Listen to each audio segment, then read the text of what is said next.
السلام علیکم ورحمۃ اللہ وبرکاتہ۔ وعلیکم السلام وعلیکم السلام ورحمۃ اللہ وبرکاتہ۔ کیا حال ہے شیخ؟ خیریت سے لوگ؟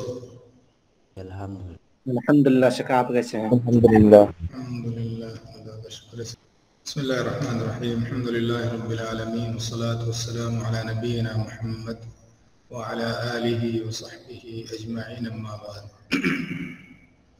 بسم اللہ الرحمن الرحیم۔ باب ما ينهى من سب الأموات۔ حدثنا آدم قال حدثنا شعبة عن الأعمش عن مجاهد عن عائشة رضي الله عنها قالت قال النبي صلى الله عليه وسلم لا تسبوا الأموات فإنهم قد أفضوا إلى ما قدموا. تابعه علي بن الجعد ومحمد بن عرعرة وابن أبي عدي عن شعبة، ورواه عبد الله بن عبد القدوس عن الأعمش ومحمد.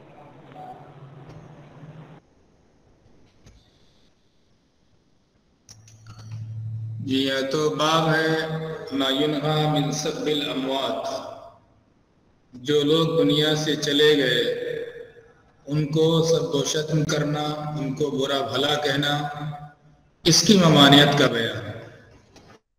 عائشہ رضی اللہ تعالیٰ عنہ کی حدیث ہے، فرمایا نبی صلی اللہ علیہ وسلم نے لا تسبوا الاموات، مردوں کو برا بھلا نہ کہو، فإنهم قد أفضوا إلى ما قدموا، جو کچھ انہوں نے آگے پیش کیا تھا وہ خود وہاں جا کر کے پہنچ گئے ہیں۔ اگر نیکیاں پیش کی تھیں آگے تو ان نیکیوں کے سرے میں پہنچ گئے ہیں، اور اگر بدی کے اعمال آگے پیش کیے تھے تو ان کی جو سزا ہو سکتی ہے وہاں جا کر کے پہنچ چکے ہیں، لہذا انہیں وہ چیز مل چکی ہے، لہذا مردوں کو برا بھلا نہ کہے، مردوں کو برا بھلا کہنے سے کوئی فائدہ نہیں ہے۔ تو نبی صلی اللہ علیہ وسلم نے ایسے لوگ دنیا سے چلے جائیں ان کے بارے میں سب و شتم کرنا، ان کو برے الفاظ میں یاد کرنا، اس سے منع فرمایا نبی صلی اللہ علیہ وسلم۔ معلوم اس سے ہوتا ہے کہ کچھ باتیں ہیں جو زندہ لوگوں کے حق میں کہی جا سکتی ہیں، کہ کسی نے آپ کا حق غصب کر لیا، کسی نے آپ کو تکلیف دی، اس کے بارے میں کچھ بولا، دنیا سے وہ چلا گیا تو پھر اس کے بارے میں کہنے سے کوئی فائدہ نہیں ہے۔ کوئی آپ کا حق بھی نہیں دلا سکتا اس سے کہ آپ کا کوئی حق اس سے دلا دے، کیونکہ دنیا سے تو وہ جا چکا ہے، لہذا اس کے بارے میں کچھ کہنے سے کوئی فائدہ نہیں ہے، لہذا دنیا سے چلے جائیں ان کو جو ہے برے الفاظ سے یاد نہیں کرنا چاہیے۔ جی اگلا باب ذکر شرار الموتى۔ حدثنا عمرو بن حفص قال حدثنا عن أبي عن الأعمش قال حدثني عمرو بن مرة عن سعيد بن جبير عن ابن عباس قال أبو لهب للنبي صلى الله عليه وسلم تبا لك سائر اليوم، فنزلت تبت يدا أبي لهب وتب۔ جی ہاں، تو عبداللہ ابن عباس رضی اللہ عنہ کی حدیث ہے کہ ابو لہب نے، جو نبی صلی اللہ علیہ وسلم کا چچا تھا، اس نے آپ سے کہا تھا تبا لک سائر اليوم، ہمیشہ تمہارے اوپر لعنت ہو، تمہارے لیے بربادی ہو۔ اس موقع سے قرآن مجید کی آیت نازل ہو گئی تبت یدا ابی لہب وتب، ابو لہب کے دونوں ہاتھ خراب ہو گئے، ٹوٹ گئے، وتبا، اور خود ہلاک و برباد ہو گیا۔ یہ آیت نازل ہوئی، اور اس آیت کی تلاوت لوگ کب تک کرتے رہیں گے؟ قیامت تک اس کی تلاوت ہوتی رہے گی، ابو لہب کے مرنے کے بعد بھی۔ تو امام بخاری رحمہ اللہ نے باب قائم کیا، یہ جو اللہ رسول کا فرمان ہے لا تسبوا الاموات، یہ بالکل عام نہیں ہے کہ کسی کو سب نہیں کر سکتے۔ وہ لوگ جو شرار موتا ہوتے ہیں، دنیا جن کے شر سے پناہ مانگتی ہے، فرعون جیسے لوگ جن کے جو کرتوت تھے قرآن مجید کے اندر موجود ہے، قیامت تو لوگ پڑھتے رہیں گے۔ ابو لہب جیسا انسان، اس کے بارے میں اللہ تعالیٰ نے آیت نازل فرمائی، قیامت تک لوگ اس طرح سے اس کی تلاوت کرتے رہیں گے، نمازوں کے اندر بھی اور عام مجالس کے اندر بھی۔ اسی طرح کے اور لوگ ہوں جو انسانیت کے لیے، اہل اسلام کے لیے شر ہوں، ایسے لوگوں کو اگر برے الفاظ میں یاد کیا جائے، ان کو سب کیا جائے، تو معلوم ہوا لا تسبوا الاموات میں یہ داخل نہیں ہے، یہ لا تسبوا الاموات کے اندر یہ داخل نہیں ہے۔ عام لوگ جو بھی صاحب ایمان تھے دنیا سے چلے گئے، اب ایسے لوگوں کے بارے میں سب و شتم نہیں کرنا چاہیے، لیکن شرار موتائیں ان کا تذکرہ کرے، آپ اس طرح تھا، ایسا ظالم تھا، اس طرح کا تھا، تو اس کے اندر کوئی مسئلہ نہیں ہے، کیونکہ اگر یہ غلط ہوتا تو پھر قرآن مجید کے اندر ان کا تذکرہ نہیں آتا۔ کتنے وہ لوگ جو دنیا سے جا چکے تھے یا وہ لوگ دنیا کے اندر موجود تھے لیکن قرآن نازل ہو رہا تھا قیامت تک کے لیے، ان کی وفات کے بعد بھی ان آیات کی تلاوت ہوتی رہے گی۔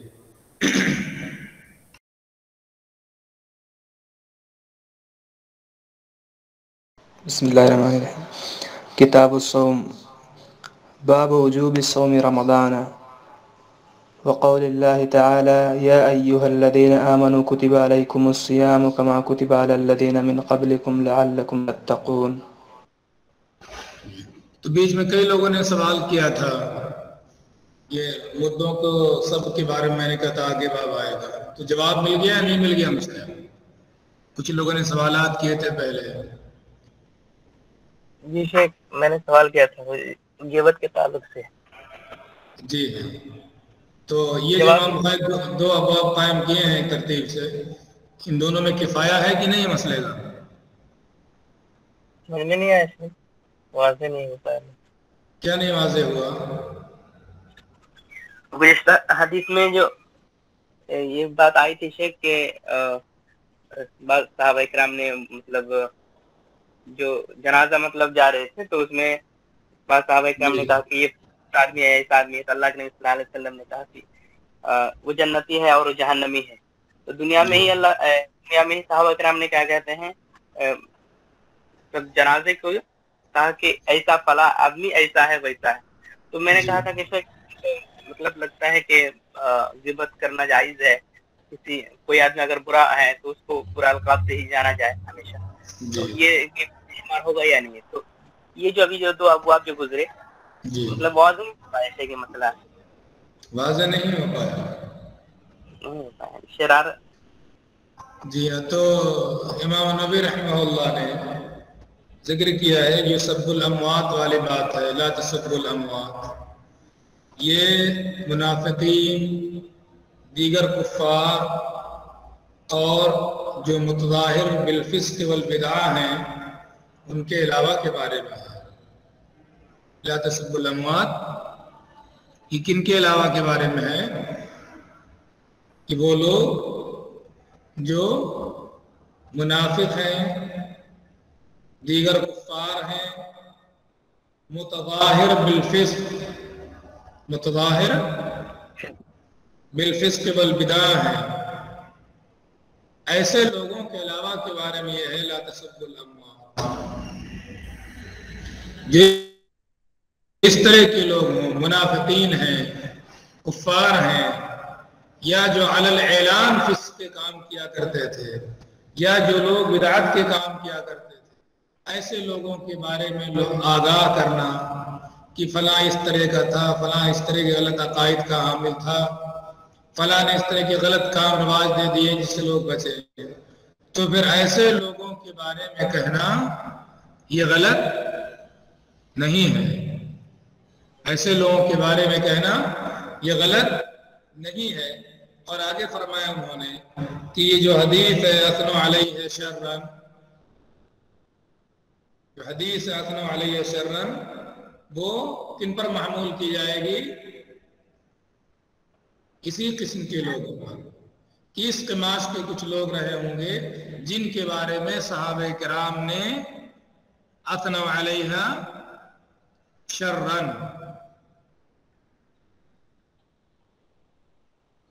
سمجھ میں صابر صاحب؟ جی شیخ، یہاں ایک جو ہے الذم لیس بغیبۃ فی ستہ، ایک شعر کے اندر وہ الگ ہے، وہ الگ ہے کہ غیبت ہے، لیکن غیبت کچھ مقامات پر جائز ہوتی ہے، کچھ مقامات جہاں پر غیبت جائز ہوتی ہے تو الگ مسئلہ ہے جی، متظلم ہے، اور اسی طرح سے جرح و تعدیل کا باب ہے محدثین کے یہاں، تو یہ ایک الگ مسئلہ ہے، اس میں یہ نہیں کہ مرنے کے بعد غیبت جائز ہو جاتی ہے۔ تو جو اس طرح کے لوگ ہوں تو ایسے لوگوں کے بارے میں کہنا یہ الگ مسئلہ ہے۔ کیا کریں بلال صاحب؟ یزید کے بارے میں لعن طعن کرنا مطلب بہت زیادہ کرتے ہیں جیسے لوگ، تو غلط کرتے ہیں، غلط کرتے ہیں، نہیں کرنا چاہیے۔ کوئی زندگی بھر جب تک وہ زندہ تھے وہ دوسرے کو ستاتے تھے، اگر ان کا انتقال ہو جائے تو اس کے بعد کوئی بھی آدمی اس کو یاد کرتا ہے تو ہمیشہ اچھے القاب سے تو نہیں بولتا۔ ہاں تو ایسے کام نہیں کرنے چاہیے آدمی کو جس سے دنیا تنگ ہو آپ سے، اور آپ ان کے جانے کے بعد اگر کوئی ان کو الٹے سیدھے الفاظ سے بلاتا ہے یا جب بھی کچھ ہوتا ہے تو الٹا سیدھا کہتا ہے تو ایسا، ہاں تو یہ دنیا کہے گی ایک یہ کہ آدمی کو بچنا چاہیے، آدمی کو بچنا چاہیے، لیکن آپ نے ایسا کیا کہ دنیا کی زبان پر آئے گا جس سے پتہ چلتا ہے کہ انسان کیسا تھا۔ لوگ احتیاط پھر بھی برتتے ہیں بولنے میں، اور کچھ غلطیاں ہوتی ہیں اس پر لوگ نہیں بولا کرتے ہیں، چھوٹی غلطیاں، لیکن وہ لوگ جو دنیا کے لیے آزمائش تھی، مصیبت تھے، ایسے لوگوں کے بارے میں بولتے ہیں، لیکن احتیاط کا تقاضا ہے کہ ایسے لوگوں کے بارے میں بھی نہ بولا جائے۔ لا تسبوا الاموات جہاں فرمایا ہے، تو یہاں پر لا تسبوا الناس نہیں کہا اللہ کے رسول، تو معلوم ہوا کہ زندگی میں اور مرنے کے بعد دونوں شبد میں کچھ نہ کچھ فرق ہے یا نہیں؟ فرق ہے،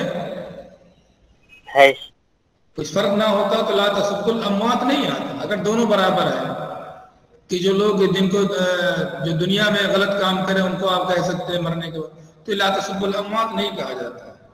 تو احتیاط مزید برتنی چاہیے۔ وہ لوگ جن کی زندگی میں آپ ان کو کہہ سکتے تھے برا بھلا، جس کو آپ نے ابھی کہا کہ 6 لوگ ہیں جن کے بارے میں غیبت کرنا جائز ہوتا ہے، مرنے کے بعد اس میں بھی احتیاط کرنا چاہیے۔ ہاں شرار موتا جو بالکل ہیں، جو انسانیت کے لیے مصیبت ہے، ایسے لوگوں کا مسئلہ الگ ہے۔ ابو جہل جیسا انسان، امیہ ابن خلف جیسا انسان، فرعون جیسا انسان، ابو لہب جیسا انسان، تو اس طرح کے لوگ جو ہیں ان کا مسئلہ الگ ہے، لیکن عام دیگر جو لوگ ہیں ان کے بارے میں احتیاط برتنا چاہیے۔ ہاں یہ ہے کہ اگر آپ غلط کام کر کے جائیں گے، دنیا کو ستا کر کے جائیں گے، تو بہرحال لوگوں کی زبان سے نکلے گا، احتیاط کے باوجود بھی لوگوں کی زبان سے نکل سکتا ہے، جس سے معلوم ہوتا ہے کہ انسان دنیا میں کیا کچھ کر کے گیا ہے۔ تو احتیاط کرنا چاہیے آدمی کو بولنے میں۔ کسی نے آپ پر ظلم بھی کیا، دنیا سے چلا گیا، تو لوگوں سے کہہ کر کے کوئی فائدہ نہیں ہے، اللہ کے ایسے حقوق ہوں جو اس کے بعد اس کے ورثہ پر عائد ہوتے ہیں تو اس کا مسئلہ الگ ہوگا، لیکن اسی کے ذات سے تھا، اس نے آپ کو کوئی تکلیف پہنچائی ہے آپ کے عزت کے تعلق سے، کسی اور کے تعلق سے، تو دنیا سے اس کے چلے جانے کے بعد تو نہیں آپ کو کوئی دلوا دے گا۔ تو دنیا سے کوئی چلا گیا تو بہرحال اس کے بارے میں احتیاط برتنی چاہیے، اس کے بارے میں کچھ بولنے سے۔ جی حدیث میں جو 2 جنازے کی آئی تو ان میں سے ایک تعلق سے صحابہ کرام نے برے کلمات کہے، تو وہ بہت ظالم تھا شیخ، اتنا بڑا ظالم کہ وہ ابو لہب اور ابو جہل اور اسی طریقے سے فرعون کی طرح تھا۔ میں نے ابھی بتایا نا کہ احتیاط برتنا چاہیے آدمی، لیکن اگر کوئی غلط کہہ کے گیا ہے تو بہرحال لوگوں کی زبان پہ آئے گا۔ جی لیکن جی شیخ یہی میرا سوال ہے کہ کیا غیبت میں شمار ہوگا یا نہیں؟ یہ بہرحال منہی عنہ ہے، اجتناب کرنا چاہیے، منہی عنہ ہے، اس سے اجتناب کرنا چاہیے، لیکن اگر آدمی نے دنیا میں اس طرح سے ستایا لوگوں کو، پریشان کیا لوگوں کو، تو لوگوں کی زبان پر آئیں گی باتیں۔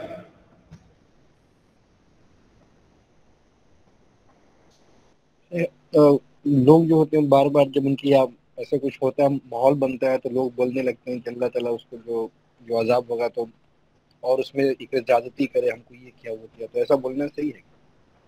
نہیں، عذاب کا مسئلہ تو وہ اللہ کو فیصلہ کرنا ہے کس کو عذاب ہونا اور کس کو عذاب نہیں ہونا. عذاب ہمارا کام نہیں ہے. باقی لوگ کسی بھی کو ستایا ہے تو بددعائیں دل سے نکلیں گے، وہ الگ مسئلہ ہو گیا. جی بد دعا ہی دیتے ہیں کہ اللہ تعالیٰ حساب کرے گا، ایسے کرے گا ویسے کرے گا. آدمی تو اگر بولتا اسی ہے لیے تو کہا جاتا ہے نا دنیا میں ایسے کام کر کے نہ جائیں. جی، دنیا میں ایسے کام کر کے نہ جائیں جس سے دل سے بددعا نکلے آدمی کا. جیسے کوئی شرابی شخص ہے تو اس کو بھی کر سکتے ہیں مرنے کے بعد. شرابی سے آپ کا کیا تعلق ہے؟ اس کا ذاتی مسئلہ گناہ ہے، کس لیے کریں گے فلاں شرابی تھا، تو اس کا حاصل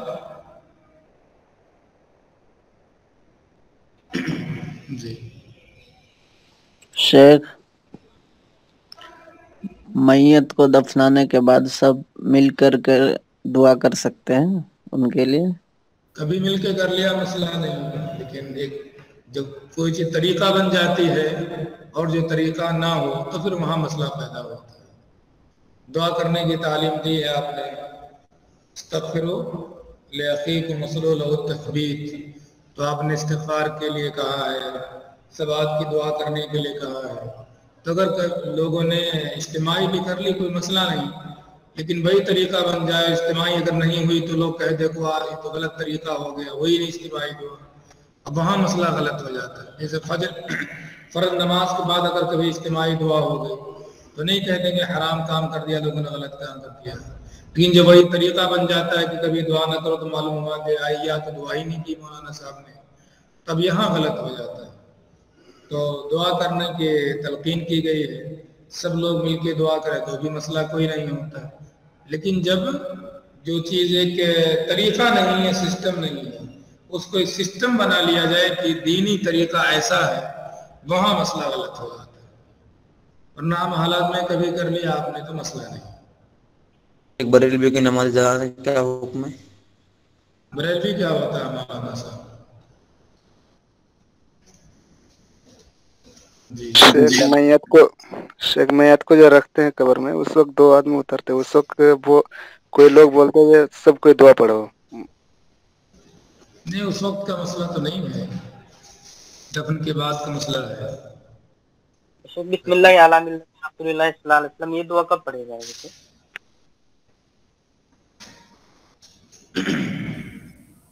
مولانا پھل مٹی ڈالتے وقت پڑھی جاتی ہے، کنفرم نہیں مولانا میں. بعض لوگ شیخ یہی والی دعا اس وقت پڑھتے ہیں شیخ، جو مطلب جب اتارتے ہیں میت کو نیچے تب یہ جی دعا پڑھتے ہیں. اس وقت غلط روایت ہے. میں کنفرم اس وقت نہیں ہوں. جو لوگ بولتے ہیں کہ قبر میں اتارتے ہیں وہی لوگ پڑھیں. چند حضرات بولتے جی جواب میں نے دے دیا ہوں. جی ہاں، چلیں کتاب الصوم. کہاں گئے نفیس صاحب؟ کتاب الصوم، باب وجوب صوم رمضان وقول الله تعالى يا أيها الذين آمنوا كتب عليكم الصيام كما كتب على الذين من قبلكم لعلكم تتقون. جی ہاں، تو یہاں پر نئی کتاب کا آغاز کتاب الصوم یا کتاب الصیام کا ہے، اور سب سے پہلا باب ہے کہ سال میں ایک ماہ رمضان کا صوم واجب ہے، فرائض میں سے ہے. فرمایا اللہ تعالیٰ نے کتب علیکم الصیام کما کتب علی الذین من قبلکم لعلکم تتقون. تو یہ روزوں کی فرضیت امت مسلمہ کے ساتھ خاص نہیں ہے، اس سے پہلے جتنے بھی شرائط ہیں ہر شریعت کے اندر صوم موجود تھا، اور صرف موجود نہیں تھا بلکہ فرض بھی تھا. جی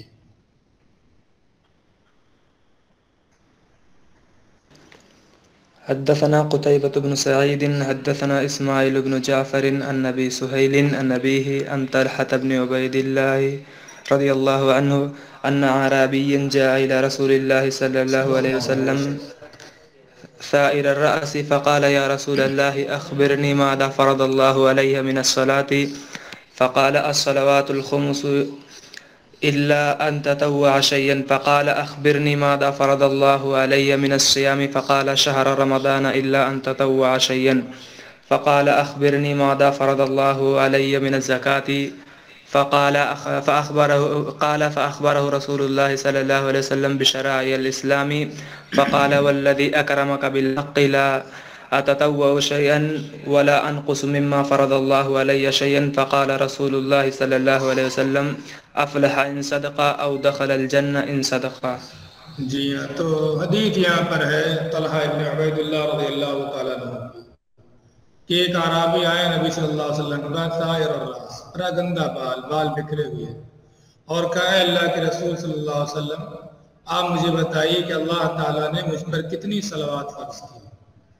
تو فرمایا نبی صلی اللہ علیہ وسلم الصلوات الخمس، 5 صلوات فرض ہیں دن میں، الا ان تطوع، الا کہ آپ اور الگ سے کوئی نفلی صلاۃ ادا کرنا چاہیں تو یہ آپ کی مرضی ہو، ورنہ 5 صلوات یہ فرض ہیں۔ اس سے معلوم ہوتا ہے کہ صلوات مفروضہ ہے کل کتنی ہے؟ صرف 5 ہیں، اس کے علاوہ کوئی اور بھی صلاۃ فرض نہیں ہے جو اسے آپ کہتے ہیں ڈیلی جو صلاۃ ہوتی ہیں، روزانہ جو صلاۃ ہوتی ہیں، کوئی اور روزانہ صلاۃ ان کے علاوہ چھٹی فرض نہیں ہے، الا کہ آدمی تطوع کرنا چاہے وہ اور بات ہے۔ تو نے کہا آپ مجھے بتائیں اللہ تعالیٰ مجھ پر صیام کیا فرض کیے ہیں؟ فقال شہر رمضان، رمضان کا جو مہینہ اس کے صیام فرض، الا کہ آپ تطوع کرنا چاہیں، نفلی صوم رکھنا چاہیں تو آپ رکھیے، آپ کی مرضی، فرض صرف یہی ہے۔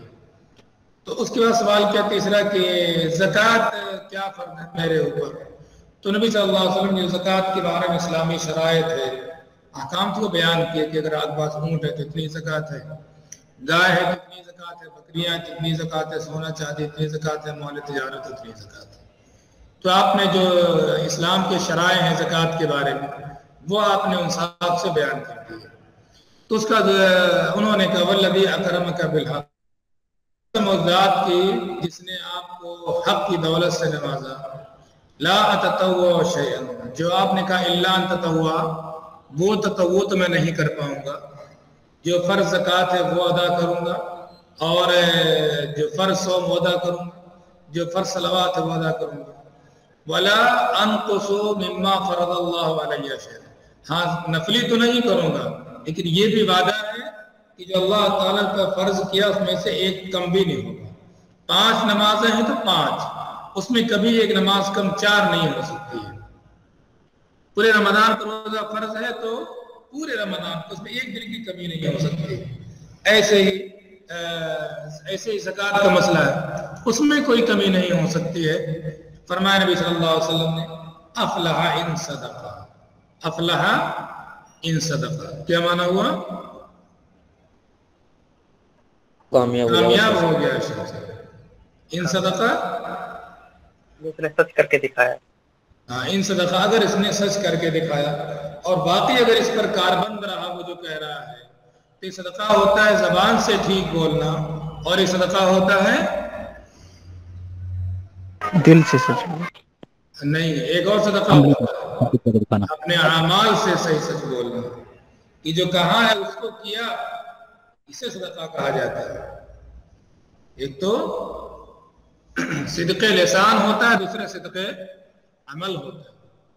من الرجال صدقوا ما عاهد اللہ علیہ، جو عہد کیا تھا اس کو سچ کر دکھایا تھا۔ تو صدقہ کے معنی جہاں ہوتا ہے سچ بولنا، صدقہ کے معنی ہوتا ہے سچ کر دکھانا، جو عہد کیا اس پر کاربند رہے انسان تو اسے صدقہ کہا جاتا ہے۔ یا فرمایا آپ نے دخل الجنت ان صدقہ، اگر یہ آدمی واقعی اس پر کاربند رہا اپنے بات پر تو جنت میں داخل ہوگا۔ تو اس سے معلوم ہوا ما فرض اللہ علیہ من الصیام، معلوم ہوا کہ پورے رمضان کا صوم رکھنا یہ فرض ہے۔ جی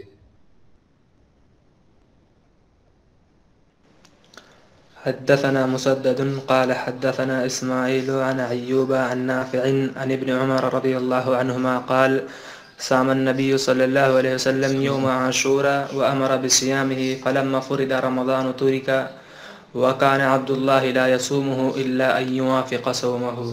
جی عبداللہ بن عمر رضی اللہ عنہ فرماتے ہیں کہ نبی صلی اللہ علیہ وسلم نے یوم عاشوراء کا روزہ خود رکھا اور صحابہ کرام کو اس کا حکم بھی دیا روزہ رکھنے کا. فلما فرض رمضان، جب رمضان کا روزہ فرض کیا گیا تو رکا، تو پھر یہ ترک ہو گیا. اور عبداللہ بن عمر رضی اللہ تعالیٰ عنہ عاشورہ کا صوم نہیں رکھا کرتے تھے، الا ان یوافق صوم، الا یہ کہ ان کے صوم کے موافق ہو جائے. مثلا اگر ان کا ہر مہینے میں مان لیا کہ اگر ایام بیت کا ایام بیس کہہ دیا میں نے، اگر وہ ہر مہینے پیر کا روزہ رکھتے ہیں یا جمعرات کا روزہ رکھتے ہیں، اب اگر عاشورہ کا دن پڑ گیا کس دن میں، پیر کے دن، تو پیر کا روزہ رکھنا ہے تو پیر کا بھی ہے اور عاشورہ بھی، لیکن اہتمام کر کے الگ سے یوم عاشورہ کا رکھیں ایسا نہیں کیا کرتے تھے، کیونکہ ان کا کہنا ہے تھا کہ پہلے اس کا حکم تھا نبی صلی اللہ علیہ وسلم کی طرف سے، لیکن رمضان کی فرضیت کے بعد اس کا حکم اٹھا لیا گیا اور اب کوئی رکھنا چاہے تو رکھے، نہ رکھنا چاہے تو نہ رکھا. عاشورہ کے بارے میں یہ کہ پہلے لوگ رکھا کرتے تھے، بعد میں رمضان فرض ہو گیا، لیکن اس کے بعد بھی مدینے میں دیکھا کہ نبی صلی اللہ علیہ وسلم نے کہ انصار کے یہاں، یہ انصار کہا میں نے، یہود کے یہاں بھی یہ روزہ رکھا جاتا ہے. آپ نے ان سے پوچھا تو فرمایا آپ نے نحن احق منکم بموسیٰ، موسیٰ علیہ السلام کے تعلق سے آپ کے مقابلے میں ہم زیادہ حقدار ہیں. تو آپ نے عاشورہ کا صوم رکھا اور صحابہ کرام بھی عاشورہ کا صوم رکھا کرتے تھے. ظاہر یہ بات کی بات ہے، صرف یہ کیونکہ رمضان یہ روزہ سن 2 ہجری میں فرض کیا گیا. جی لا اتطوع شیئا میں سنن موقدہ داخل نہیں ہے اس سے؟ سب داخل اللہ تطوع. اس کے باوجود وہ پابندی نہیں کرتے تھے شیخ سنن موقدہ کی؟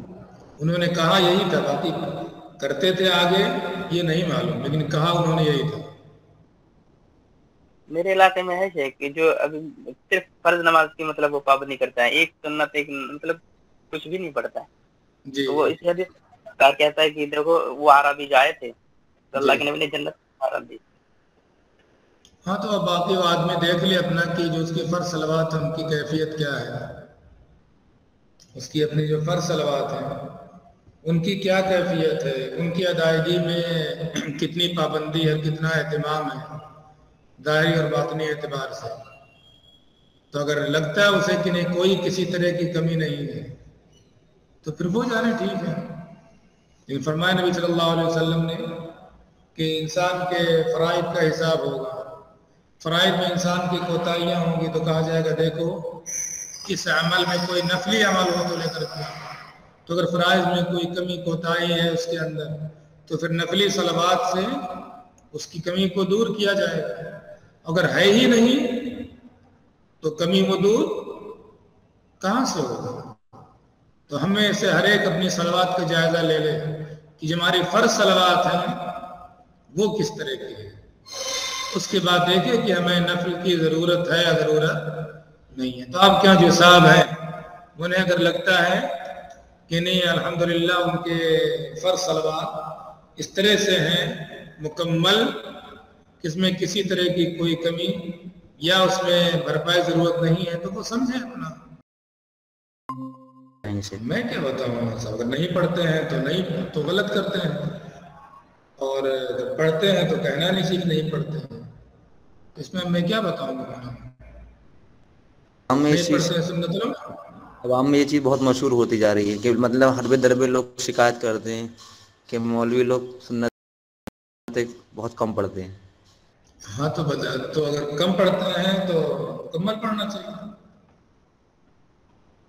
اور اگر پڑھتے ہیں تو لوگوں کو نہیں کہنا چاہیے. باقی آپ لوگ یہاں ہوتے ہیں تو اندازہ کر لیجیے آپ لوگوں کا کہنا صحیح ہے نہیں صحیح ہے.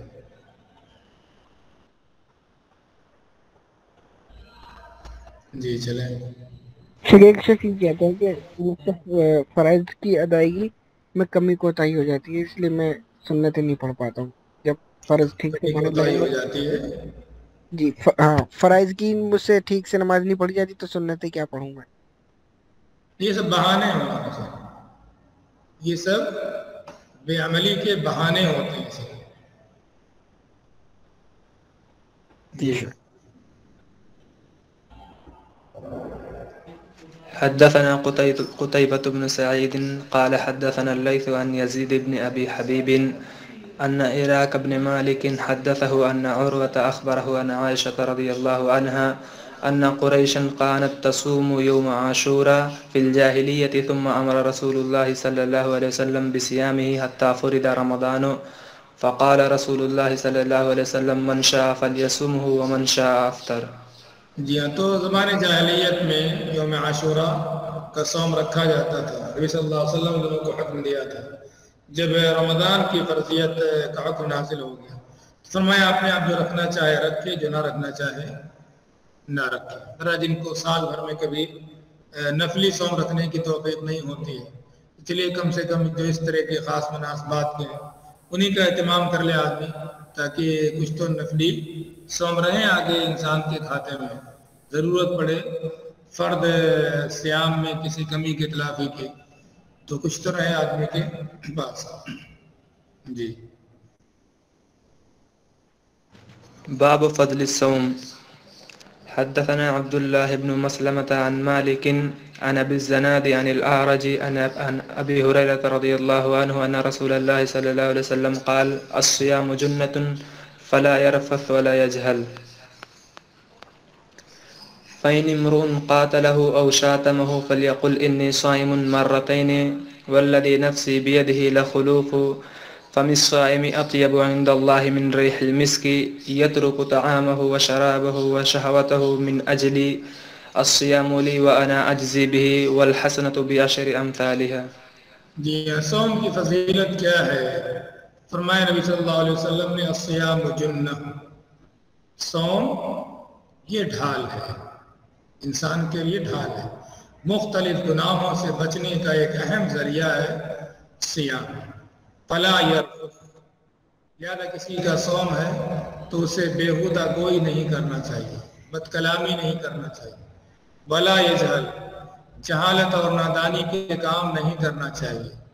فإن امرؤ قاتلہ، اگر کوئی انسان اس سے لڑائی کرنا چاہے، گالی گلوچ کرنا چاہے، اتنا کہہ دے انی صائم، دیکھیے میرا روزہ ہے، میں اپنا روزہ خراب نہیں کرنا چاہتا، تو اس روزے کے ذریعے سے آدمی بہت سارے گناہوں سے بچ جاتا ہے. جی ہاں، تو مرت ہے والذی نفسی بیدی، قسم اس ذات کی اس کے ہاتھ میں میری جان ہے، لخلوف فم الصائم، صائم روزے دار کے منہ کی جو بو ہوتی ہے، جو دیر تک آدمی کچھ نہ کھائے پیے تو اس کی وجہ سے جو منہ میں بو پیدا ہو جاتی ہے اس کو خلوف کہا جاتا ہے. دیر تک کھانا پینا چھوڑنے کی وجہ سے جو منہ میں بو ہوتی ہے اسے خلوف کہا جاتا ہے، جو جس کی بو اچھی نہیں محسوس ہوتی انسانوں کو، لیکن اللہ سبحانہ و تعالیٰ کے خاطر انہیں چھوڑ رکھا ہے کھانا پینا، تو یہ جو بو ہے یہ مشک کی خوشبو سے بھی زیادہ اللہ تعالیٰ کے یہاں اللہ تعالیٰ کو محبوب اور پسند ہے، کیونکہ یہ اس وجہ سے آ رہی ہے بو کیونکہ اس نے اللہ کے لیے کھانا پینا چھوڑا ہے. یترکو طعامہ و شرابہ، اس نے اپنا کھانا چھوڑ دیا، پانی چھوڑ دیا، شہوتیں چھوڑ دی. اللہ کرا میری خاطر الصیام لی، انسان صوم میرے لیے رکھتا ہے. اور نماز کس کے لیے پڑھتا ہے؟ اللہ کے لیے. تو الصیام لی مطلب الصیام لی، کیونکہ شیخ نماز میں ریا وغیرہ ہو سکتا ہے لیکن صیام میں ریا ممکن نہیں ہوتا ہے.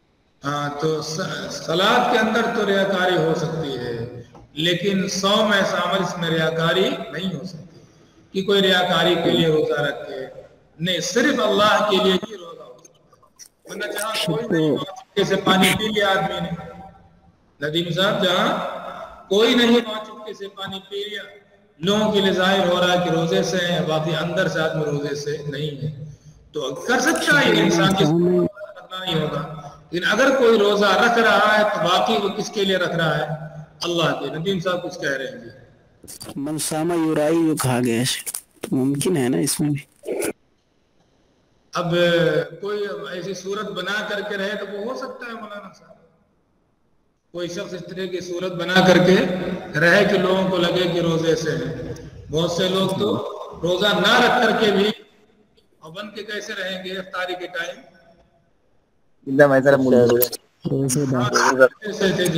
ایسا لگے گا.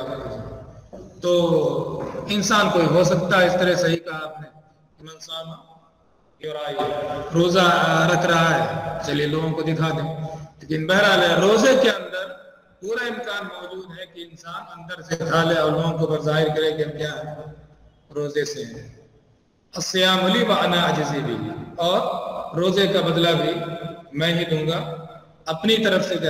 ہر ایک کا اجر متعین ہر عمل کا. روزہ ایسا عمل ہے جس کا اجر اللہ سبحانہ وتعالیٰ اپنے پاس سے دے گا. جی والحسنۃ بعشر امثالها, جو بھی حسنات ہیں اللہ تعالیٰ ایک حسنہ کرنے کا 10 اجر دیتے ہیں. لیکن روزہ اس سے بھی الگ ہے, اللہ تعالیٰ اس سے زائد بھی اجر اس کے اندر دیتے ہیں. صوم کفارہ. شیخ وہ ان اجزی بھی کیوں کہا شیخ, حالانکہ دوسرے عمل کا بھی بدلہ اللہ ہی دیتا ہے. خصوصی یہاں پر ہے اپنی طرف سے. جی خصوصی بدلہ اس کا. ایک تو ہر عمل کی جزا مت اس کا کرو گے اتنا ملے گا, ایک 10 گنا ملے گا, 70 گنا تک ملے گا, 700. لیکن روزہ ایسا عمل ہے کہ اس کی کوئی تعین نہیں, اللہ تعالیٰ اپنی طرف سے جتنا دے دے. شیخ یہ صیام الجنتن ہے, تو یہ فلا یرفث ولا یجہل کا مطلب ان سب چیزوں سے بچنے کے لیے کیوں کہا جا رہا ہے؟ جنتن کا معنی ہے کہ انسان خود بچا رہے.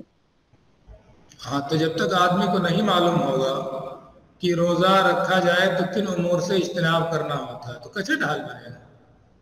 آدمی کو جب معلوم ہو کہ روزہ کن کن چیزوں سے خراب. آپ کو پتا ہے کہ نماز کیسے باطل ہوتی, تو نماز میں بولیں گے, نماز میں کھائے پیئیں گے, آپ کہیں گے اگر ہم نے کھایا پیا تو نماز باطل ہو جائے گی, اگر ہم نے بات کر لی تو نماز باطل ہو جائے گی. تو آپ کو یہ معلوم ہونا چاہیے کہ روزے کی حالت میں آدمی کو کیا کیا نہیں کرنا چاہیے, اس سے روزہ خراب ہوتا ہے. تو کھانا نہیں ہے, پینا نہیں ہے, اس کے علاوہ بد کلامی نہیں کرنا, بدگوئی نہیں کرنا, لڑائی جھگڑا نہیں کرنا ہے. یہ ساری چیزیں جو روزے کے منافی امور میں سے. تو جب انسان کی باتیں معلوم ہوں گی تبھی تو بچے گا ان کی چیزوں سے. تو جب روزہ رکھ لیا آپ نے تو روزے نے نہ جانے کتنی چیزوں سے آپ کو محفوظ کر لیا, کیونکہ یہ مفسدات صیام میں سے ہیں. کسی سے روزہ باطل ہو جاتا ہے اور کسی سے روزے کا ثواب کم ہو جاتا ہے, انسان کا صحیح معنی میں نہیں رہ جاتا. جب تک نہ معلوم ہو آپ کو کہ روزہ رکھیں تو اس کے کیا آداب ہیں, تب تک کیسے روزہ جنہ بنے گا.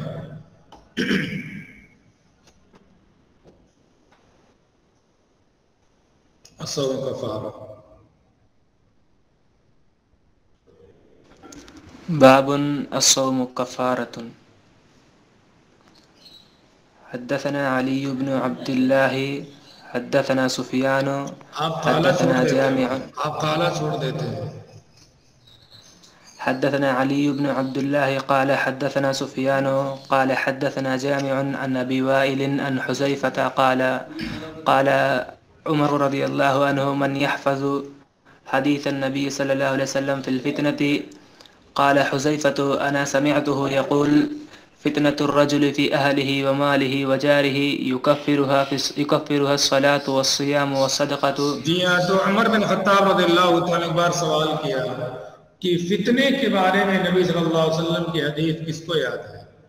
تو حذیفہ رضی اللہ تعالیٰ کہا کہ انا, یہ مجھے یاد ہے, میں نے سنا نبی صلی اللہ علیہ وسلم سے کیا فرما رہے تھے کہ آدمی کی جو آزمائش ہوتی ہے اس کے اہل کے بارے میں, اس کے مال کے بارے میں, اس کے پڑوسی کے بارے میں جو آزمائش ہوتی ہے, اہل کے حقوق جس طرح ادا ہونے چاہیے وہ نہیں کر پاتا ہے, اس کے مال میں جو حقوق ہوتے ہیں جتنے اس طرح سے کم آپ کو ادا نہیں کر پاتا ہے, پڑوسیوں کے جو حقوق ہوتے ہیں ان کی ادائیگی میں کوتاہی ہو جاتی ہے.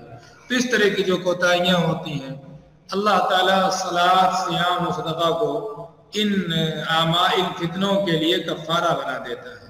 آدمی کی صلاۃ, آدمی کے صیام, آدمی صدقہ ان کے لیے کفارہ بن جاتے ہیں. ایک تو ہوتا واجبات میں آپ کوتاہی کریں, وہ مسئلہ الگ ہے. ایک چیز کرنا چاہیے کام آپ کو نہیں کیا آپ نے, تو جو اس کے اندر کوتاہیاں ہو جاتی ہیں آدمی سے, یہ اعمال اس کے لیے کفارہ بن جاتا ہے.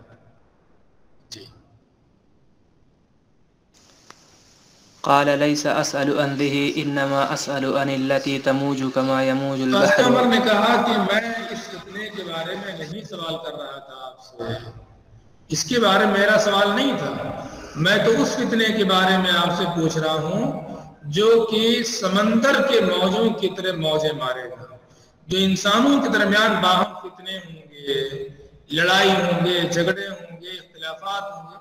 میں تو ان فتنوں کی بات کر رہا تھا، کسی اور فتنے میں پڑ گئے. خیر امام بخاری کا استدلال تو اسی فتنے سے ہے جو سوال نہیں کرنا چاہتے تھے کہ صیام یہ کیا بنتا ہے، الصوم کفارہ، صوم کفارہ بنتا ہے انسان. جی ہاں، تو آج اس کا کیا جواب دیا انشاءاللہ. چل آپ کے 3 منٹ زائد ہو گئے. السلام علیکم. السلام وعلیکم السلام.